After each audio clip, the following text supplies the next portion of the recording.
The UNCW men's basketball team is chock full of superior athletes, so freshman Keith Rendleman fits right in. After all, he was a three-sport standout at East Lincoln High School before joining the Seahawks. My freshman year when I made varsity on basketball, I thought I actually had a pretty good chance of having a good career, and then football I didn't make varsity until my sophomore year, but I led my team as a wide receiver, and then I also led the state in wide receiving. So then from then on, my coaches kept pushing me. They kept pushing me in football more, leaning towards football more. And yeah, I started liking football a little bit more than basketball, but I started like breaking records and stuff in basketball. So I got a little bit more interested in basketball, but they were both kind of even. With several schools pleading to the Iron Station, North Carolina product, to consider playing football, Rendleman was faced with a difficult decision.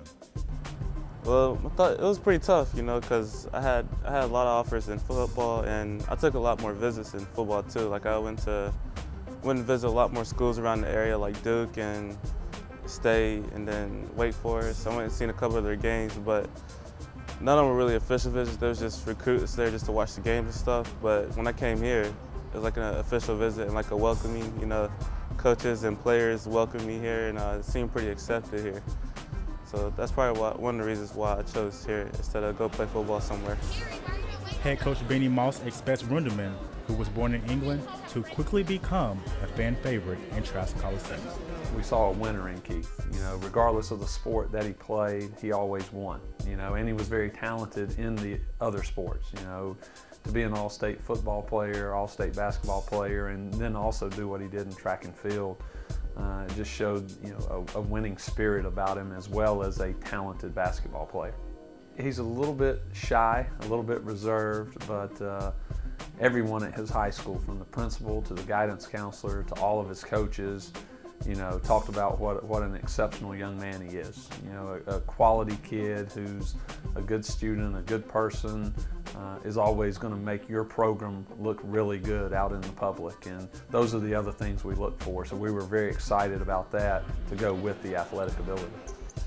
Junior Dominique Lacey has been the team's resident high flyer over the last 3 seasons. Now, he has company in the rarefied air above the rims in Trask Coliseum. When Midnight Madness got here, I wanted to see what Dominique was going to do, since he was like one of the main dunkers of the team. And one of my favorite dunks that I like to get down more is a between the legs dunk. And then his first dunk at Midnight Madness was between the legs and went pretty clean. So I mean, he's a pretty good challenge when it comes to dunking, because he can get up there also, and his dunks are so quick, and you never know when he's going to dunk on you. So Keith Rendleman is young and hungry. He missed playing football this fall, but hopes to channel that energy into a quick start on the basketball floor for the Seahawks. And that's good news for Benny Moss and his Seahawks. Derek Q. Lewis, UNCW Sports Extra.